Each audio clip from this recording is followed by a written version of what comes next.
भविष्य की चिंता में वर्तमान खराब नहीं करना चाहिए। धर्म के अनुसार कर्म करते रहेंगे तो भविष्य भी अच्छा जरूर होगा। चिंता और चिता में केवल एक बिंदु का अंतर होता है, लेकिन चिता निर्जीव को जलाती है और चिंता जीवित को जलाती है। चिंता और तनाव में मनुष्य सिर्फ तभी होता है जब वो खुद के लिए कम और दूसरों के लिए ज्यादा जीता है। ध्यान रखना कि अगर जीवन में चिंता करोगे तो भटकते रह जाओगे, और अगर चिंतन करोगे तो भटके हुए को भी रास्ता दिखा पाओगे। आपके जीवन में सब कुछ छिन जाए तो भी चिंता मत करना। आपकी बुद्धि और आपका अनुभव आपसे कोई छीन नहीं सकता। भगवान श्री कृष्ण कहते हैं, बड़प्पन वो गुण है जो बस से नहीं संस्कार से प्राप्त होता है। धैर्य रखने वाला इंसान अपनी इच्छा अनुसार सब कुछ प्राप्त कर सकता है। ताकत की जरूरत तभी होती है जब कुछ बुरा करना हो, वरना दुनिया में सब कुछ पाने के लिए प्रेम ही काफी है। भगवत गीता में कहा गया है कि जितनी जल्दी आप अपने जीवन की जिम्मेदारियां लेंगे उतनी ही जल्दी आप सफल होंगे। जब श्री कृष्ण मनुष्य की परीक्षा लेते हैं तब वो मनुष्य का सामर्थ्य भी बढ़ा देते हैं कि वो ताकतवर और बुद्धिमान बने। जीवन का सफर अनुभव से भरा होता है और हमें हर एक अनुभव से कुछ सीखना चाहिए। हमारे जीवन में समस्याओं और परेशानियों का सामना होता है, लेकिन हमें कभी भी हार नहीं माननी चाहिए। सच्चा और अच्छा दोस्त एक फूल की तरह होता है जिसे हम तोड़ भी नहीं सकते और छोड़ भी नहीं सकते। अगर तोड़ दिया तो मुरझा जाएगा, और अगर छोड़ दिया जाए तो कोई और ले जाएगा। दिल के सच्चे लोग भले ही जीवन में अकेले रह जाते हैं, लेकिन ऐसे लोग का साथ भगवान जरूर देते हैं। अपनों से बस उतना रूठा करो कि आपकी बात और सामने वाले की इज्जत बरकरार रहे।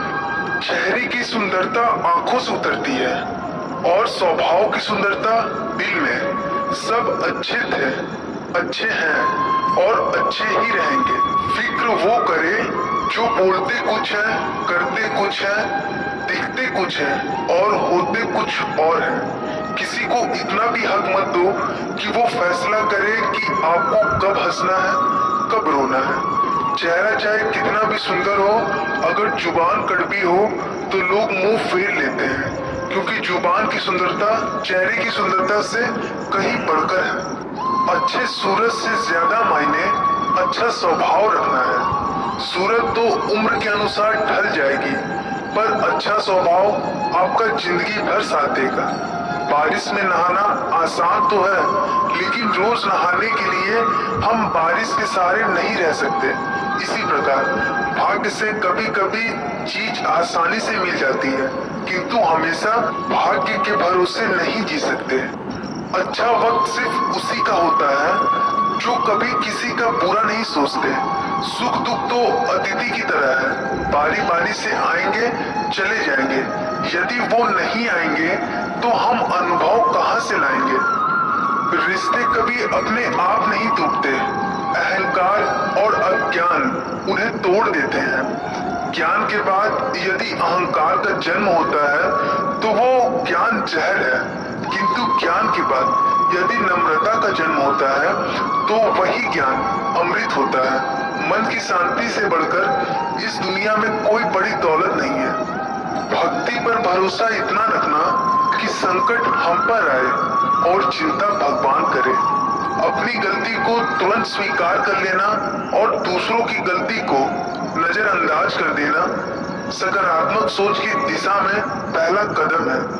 शस्त्र केवल शरीर को घायल कर सकते हैं, किंतु शब्द आत्मा को भी घायल कर देते हैं। हम जो शब्द बोलते हैं उनका चुनाव बड़ी सावधानी से करना, क्योंकि उन शब्दों को सुनने वाले व्यक्तियों पर उनका प्रभाव होता है, फिर चाहे वो प्रभाव अच्छा हो या बुरा। अगर हमें अपनी सफलता के रास्ते पर निराशा हाथ लगती है, इसका मतलब ये नहीं कि हम कोशिश करना छोड़ते, क्योंकि निराशा और असफलता के पीछे ही सफलता छुपी होती है। जब तक आपके मन में नाराजगी के विचार उत्पन्न होते रहेंगे तब तक आपका क्रोध भी बना रहेगा। लेकिन जैसे ही आपकी नाराजगी के विचार को भुला देंगे वैसे ही आपका क्रोध भी गायब हो जाएगा। यदि 4 बातों का पालन किया जाए, एक महान लक्ष्य बनाया जाए, ज्ञान अर्जित किया जाए, कड़ी मेहनत किया जाए और दृढ़ मजबूत रहा जाए तो इस जीवन में कुछ भी हासिल किया जा सकता है। अंत में यही चीज सबसे ज्यादा मायने रखती है कि आपने कितनी अच्छी तरह से प्रेम किया, अपने जीवन को कितना भरपूर जिया और अपनी कितनी गहराई से लोगों की त्रुटियों को माफ किया। एक जागे हुए व्यक्ति के लिए रात बड़ी लंबी होती है, एक थके हुए व्यक्ति को मंजिल बड़ी दूर नजर आती है। सच्चे धर्म से बेखबर मूर्खों के लिए जीवन मृत्यु का सिलसिला भी उतना ही लंबा प्रतीत होता है। जब जीवन के बारे में सच्ची तबीयत सदैव याद रखना कि पछतावा अतीत नहीं बदल सकता और चिंता भविष्य को संवार नहीं सकता। जीवन में कठिनाइयां हमें बर्बाद करने नहीं आती बल्कि यह हमारी छुपी हुई सामर्थ्य और शक्तियों को बाहर निकालने में हमारी मदद करती है। कठिनाइयों को ये जान लेने दो कि आप उससे भी ज्यादा कठिन हो। एक समझदार व्यक्ति अपने भीतर की कमियों को उस प्रकार से दूर कर लेता है जिस प्रकार एक झूठ बोलने वाला व्यक्ति सच को कभी छुपा नहीं सकता। जीवन का सफर अनुभव से भरा होता है और हमें हर एक अनुभव से कुछ सीखना चाहिए। हमारे जीवन में समस्याएं और परेशानियों का सामना होता है लेकिन हमें कभी भी हार नहीं माननी चाहिए। जीवन की यात्रा भरी हुई रास्ते से गुजरती है जहां अज्ञानता और चुनौतियों का सामना करना पड़ता है, पर याद रखिए हर एक चुनौती आपको मजबूत बनाती है और आपको आगे बढ़ने की सामर्थ्य प्रदान करती है। जीवन में सफलता का मतलब है सिर्फ परिणाम नहीं बल्कि उस मार्ग पर चलने का साहस रखना। जब आपको जीवन में नकारात्मक का सामना करना पड़े तो सोचिए कि आप नकारात्मक को पार करके कितने मजबूत बन सकते हैं। आपको आपकी मंजिल की ओर आगे बढ़ना है, चाहे रास्ता कितना भी कठिन हो।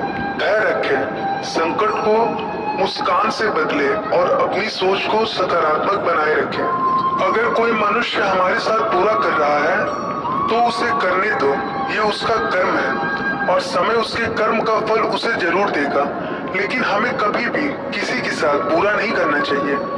दिल से स्पष्ट बोलने वाला व्यक्ति एक अच्छे कांटे की भांति होता है। इसमें थोड़ी देर के लिए दर्द जरूर होता है लेकिन फायदा जिंदगी भर रहता है। अगर आप किसी को एक बार माफ करते हो तो आप समझदार हो। अगर आप उस व्यक्ति को दूसरी बार माफ करते हो तो बहुत ही नरम दिल है। लेकिन आप उस व्यक्ति को तीसरी बार माफ करते हो तो आप दुनिया के सबसे बड़े बेवकूफ हो। जीवन की सबसे महंगी चीज है आपका वर्तमान, जो एक बार चला जाए तो फिर पूरी दुनिया की संपत्ति देकर उसे हम खरीद नहीं सकते। हम हमारे विचार ही बनाते हैं, इसलिए शब्दों को नहीं अपनी सोच पर ध्यान दो। विचार हमेशा जिंदा रहते हैं। धरती पर जिस प्रकार मौसम में बदलाव आते हैं उसी प्रकार जीवन में सुख दुख आता जाता रहता है। बुराई तो तुम में हजारों की भीड़ में भी ढूंढ लेगी। ठीक उसी प्रकार जिस प्रकार गायों के झुंड में बछड़ा अपनी माँ को ढूंढ लेता है, परंतु जो बंसी वाले को दिल से मानता है वो बुराई में भी अच्छाई को ढूंढ लेता है। ज्यादा हंसने और बोलने वाला व्यक्ति अगर चुप हो जाए तो समझ लेना चाहिए कि वो भीतर से टूट चुका है। कभी भी स्वयं पर घमंड मत करना। पत्थर भारी होकर पानी में अपना वजूद खो देता है।